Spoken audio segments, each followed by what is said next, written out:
Hello, everybody. Hope you all are doing well. Welcome to the Great Ace Attorney Chronicles. Let's pick up where we left off in the last part. The lad Van Zeek says, "Let us begin. Bring forth the witnesses to the foul murder of Mr. Pop Winterbanks on 16th April of this year."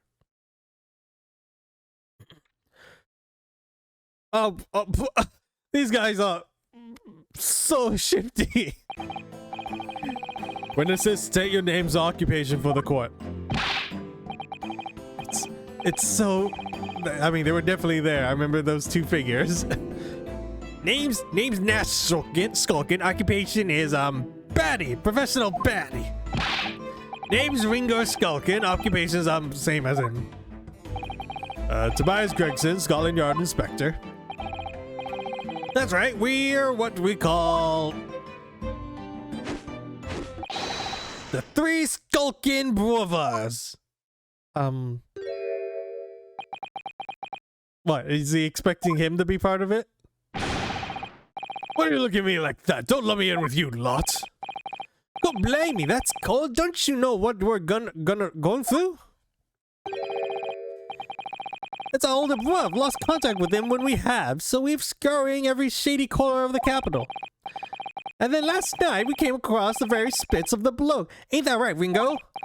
Ease, Nash. Ease, the very spit of him. So we decided there was then what we was gonna do. We was gonna call ya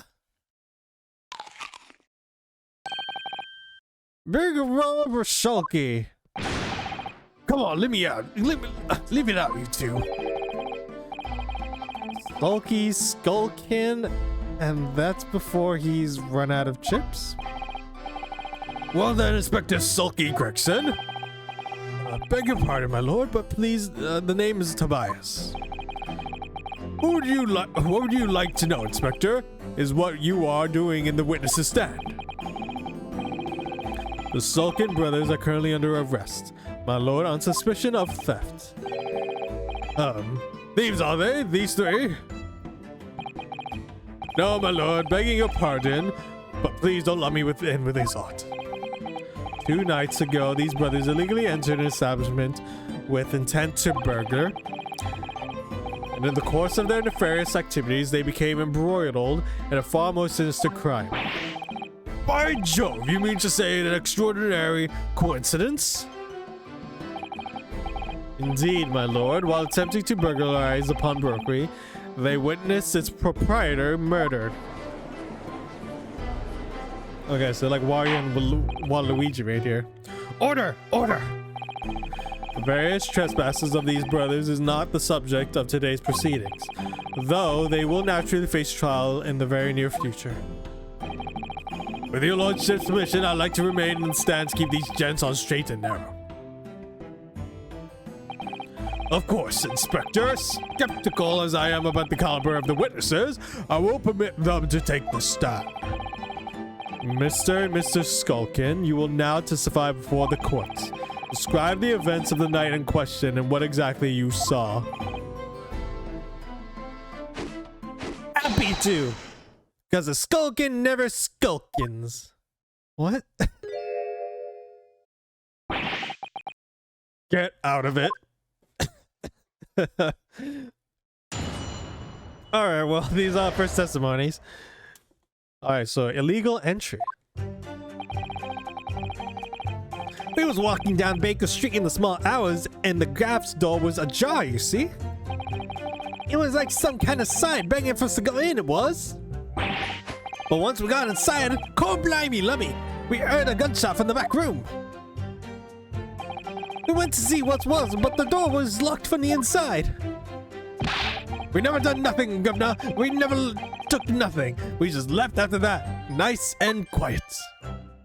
You did shoot someone. You definitely shot someone.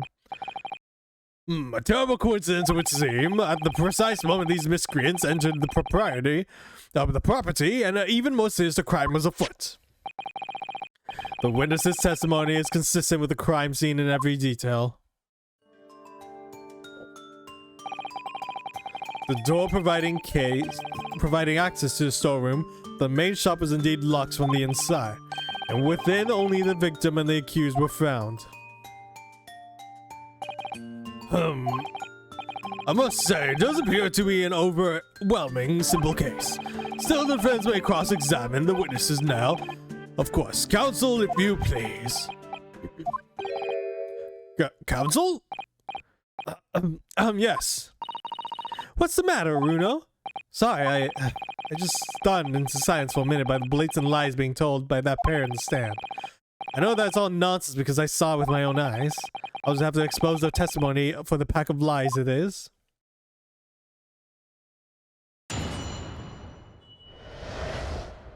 Alright, illegal entry. We was walking down Baker Street in the small hours. At the gaff's door was a jar, you see. This was button. Press. There we go. The front door of Winterbanks was ajar, you say? What time of night was this? Must have been about 1, right, Ringo? Yeah, I'd say so. Right, Sulky? How would I know? The place would have been shut at 1 in the morning, just like every other shop in town. Well, it was pitch black inside, it's true. Ain't that right, Ringo? I'm not so sure, Nash. It seems to remember a little light burning inside. What about you, Sulky? Me, old mucker? Leave me alone. I feel so sorry for him. There definitely was a small lamp burning inside. That's what alerted us to the situation in the first place. And when these gentlemen ventured into the open establishment, the accused Miss Gina Lestrade already had the muzzle of her gun trained on the unfortunate victim. Objection. That is pure conjecture. Perhaps, but it changes nothing. These brothers inadvertently wandered into the middle of a cold-blooded murder, simply because they found the door of the victim's establishment open and ventured inside. Right, that's what happened. It was like some kind of sign begging for us to go in. Begging for us to go in. It was. What are you trying to suggest? That you had to go in? Well, God moves in mysterious ways, they say, don't you say, Ringo? They do, Nash, they do. Must have been some sort of, providence, I reckon. God's will often represents itself as a whim of thieves, does it? It weren't no whim, I'm dead sure of that. It weren't, Nash, it weren't like that. It weren't like that, like we had said at the time. You don't just find doors open in the middle of the night like that. Nah, there's no two ways about it. It was a sign that a long-lost brother was inside. They're not very good liars, are they? Well, we can't deny it. It led us to a bloke who looks just like our bruv. I said cut it out. Those chips are getting chopping today. But once we got inside, come blimey, we heard a gunshot from the back room. Oops, I accidentally skipped that one. Press that one. A gunshot, you say? Just the one? Just the one. Are you sure about that? Yep, just the one, Governor. I swear to that. It was, Nash. It was. Ain't that right, bro? The firearm used belonged to the victim himself. Yes, Mr. Winterbanks always used to leave his gun lying around on the counter. Right, I remember. We examined it, we found the revolver was completely out of rounds. That makes sense. Mr. Winterbanks always used to say he only ever kept a single bullet loaded. That's true, I remember him saying that as well. So, we can say, consider researching that only a single round was discharged from the firearm used as the murder weapon. Yes, my lord, we can. And I should remind the court, the firearm in question was discovered in the hand of the accused. Wonderful. We went to what was, but the door was locked from the inside. Oh, let's go back. I keep forgetting to press. Hold it! Do you mean the door between the main shop and the showroom? If my learned friend is having difficult grasping the situation, perhaps a drawing would help. Excluding the shop's entrance from the street, there was only one other door, that of the storeroom. Of course, there was only a little oil lamp burning, not much to see by. And the door was hidden behind the curtain and all. That's right. When we arrived, the door was mostly obscured by the curtain. Tell me, why exactly did you try to open that door? Any normal petty thief would run at the sound of a gunshot, I should think. Well, your turn to rabbit, Ringo. Well, Nash, yeah. I suppose you'd have to say we ain't normal, eh? Broadly speaking, humans respond in one of two ways on hearing a gunshot or scream. The timid flee, gripped with fear, while the courageous investigate to see if they might help. These gentlemen are of the latter inclination. By learned Nipponese friend, it would seem is the former. Alright, somehow I just proved that I was a coward that night. Thank you, counsel. So I believe we all understand that the door was locked and it could not be opened. Proceed, witnesses. We never done nothing, Governor. We never took nothing. We just left after that, nice and quiet. Hold it! You didn't do or take anything. Is that your story? Well, it was bedlams as soon as, weren't it? It was, Nass, it was. Didn't even have time to pull me dukes out, me Larsies. So with no time to take your hand out of your pockets, you just left nice and quietly, you say?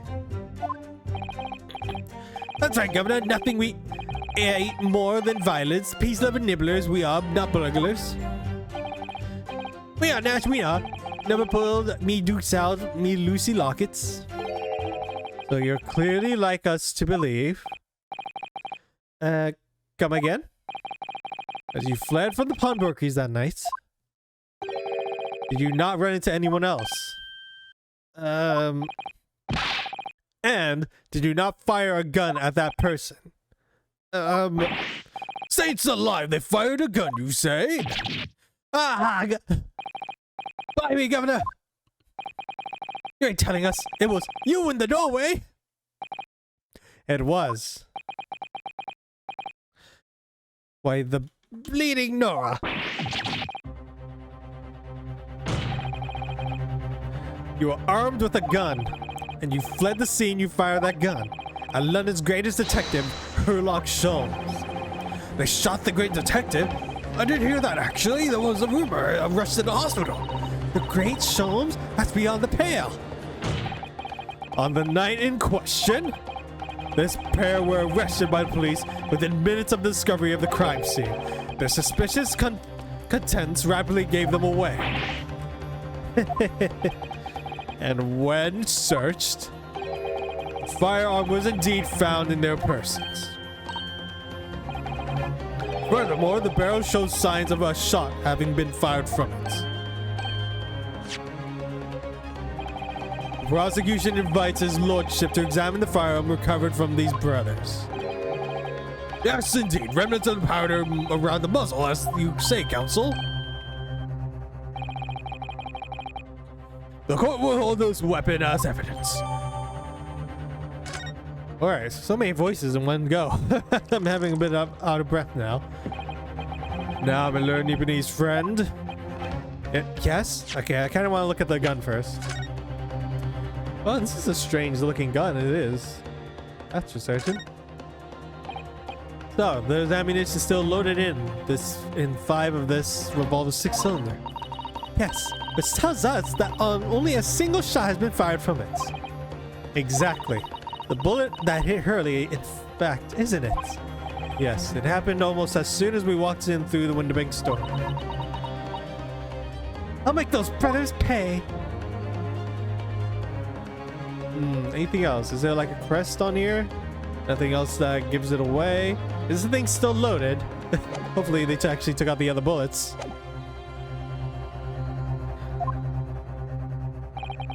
Here's to you successfully presenting the evidence. Oh yes, there are the telltale signs of spent powder on this gun, and a single bullet missing from the cylinder. But the prosecution demands evidence that it was fired at the scene of the crime under scrutiny in this trial. Objection! Well, I don't need evidence, because I was there. Objection! However, the rest of us in this courtroom were not. If the defense fails to provide evidence in support of his rush claim, we shall have no choice but to toast your incompetence and move on. Evidence that these two fired that gun before they left the Winterbanks that night. The council demands that all claims are affirmed with clear proof. What evidence shows that these witnesses unloaded a firearm in the pawnbroker's that night? Alright, gonna save up pretty quickly before I guess. Like I said before, you lose all your like lives, quote unquote. Kind of takes more time to load in than it is to just lose one. Okay, well, I'm pretty sure we have our blood samples. Let me look at that very quick. So we have evidence here that something was shot. Someone unknown. And if it was his blood, if it was Winterbank's blood, it would be blue, according to us. I don't think I have anything else that is like remotely, well, remotely close to that. Well, we'll see. I could be wrong, because I might have to present something else. Take that! The evidence is in this portfolio. What on earth do you have there, counsel? During the course of our investigations, we discovered a number of bloodstains. Not trusting the police to do their job they're trained to do. How arrogantly Nipponese of you. Well, anyway, we analyzed all the blood samples we found and recorded the results in this portfolio. And you claim to have evidence the court is demanded to therein? Yes, my lord. No more dallying then, counsel. Present the person evidence at once. What do we have in the portfolio that proves these witnesses unloaded a firearm at the scene? Well, yes, this first one right here. Take that! What does that explain? It's a photographic print taken at Winterbank's pawnbrokery on the day of the incident. From the crime scene it is it? Is that a bullet hole? And if my eyes are not deceiving me, it appears the bullet hole is still lodged there. Yes, and as your lordship noticed, the bullet pierced Mr. Winterbank's calendar. The date shows being the 16th of April, the very day of the pawnbroker's death. The incident occurred after 1 hour after midnight, but this indicates that a separate shot had been fired sometime after the calendar had been set to the 16th. That's right. While it isn't irrefutable, the defense believes this is credible evidence that the witnesses did fire a round from the gun in the pawnbrokery that night. Yeah.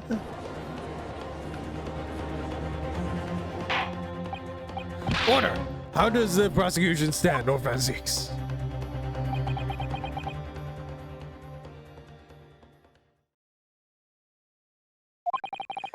If that is the direction my learned friend wishes to take, the prosecution has no objection. What? But you'll forgive me for flinging my hallowed chalice aside in disgust at the repugnancy it exposes. Yes, on the night in question, these brothers entered the pawnbrokery illegally. And like the bold baddies they claim to be, opened fire on the new arrivals before fleeing back into the streets. Take it easy there, Governor. You're gonna land us in the soup.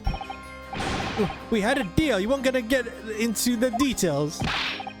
Tell him, Skulkin. Set the book straight. I have nothing to add. So he knew, did he? Van-Zeeks knew that testimony would almost certainly expose the intent of their crime. It would seem now that I owe my learned Nipponese friend a word of gratitude. What do you mean? What I mean is that you have helpfully confirmed an important fact. To what fact do you refer, Lord Van-Zeeks?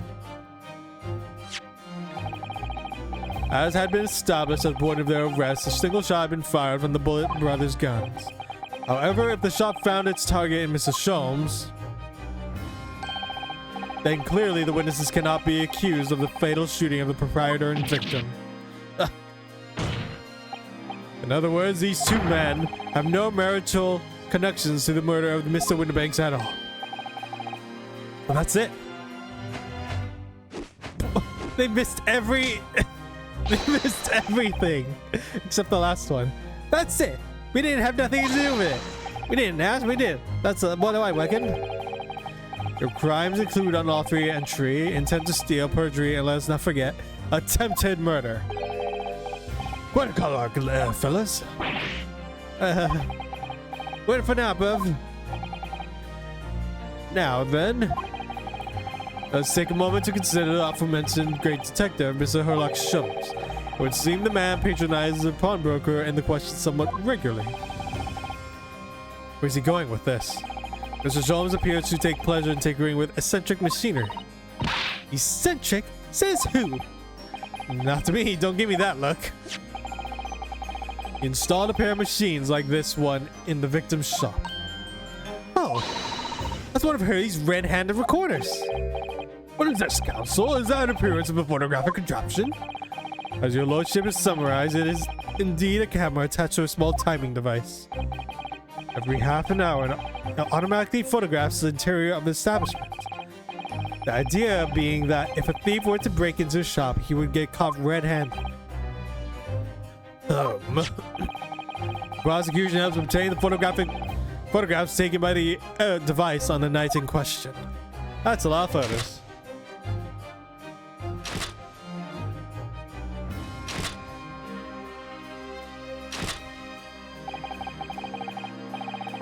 As the court will observe, the copious identical prints are produced in quite desultory fashion.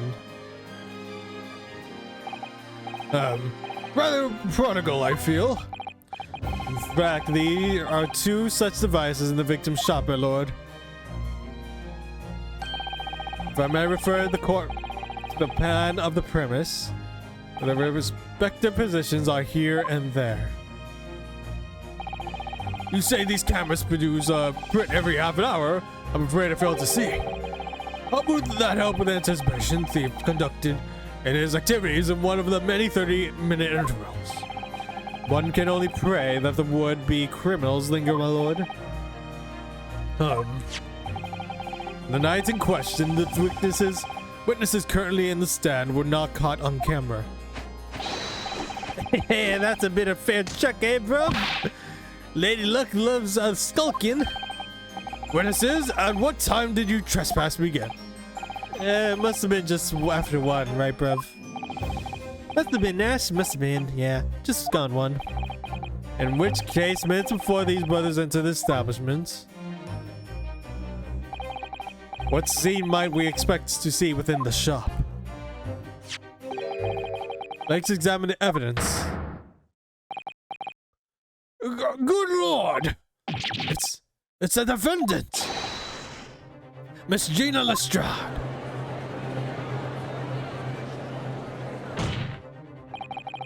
As the court can clearly see,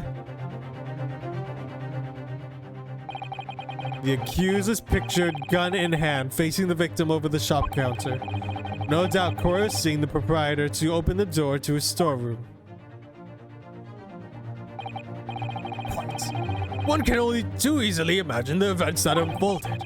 The court will take this photographic print as evidence, if you please, counsel. Alright, is there anything else on the print? Nope, can't look at anything else around. Wonder if there's anything that stands out particularly. This is 1 a.m. I feel like there has to be another thing somewhere. I don't believe it, Guinea! In short, the accused is the only one person who could possibly have killed Mr. Winterbanks.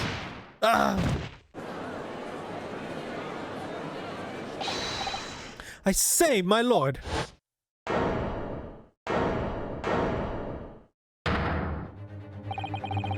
I wonder if I might put in a word at this moment. Go ahead, Mr. Foreman.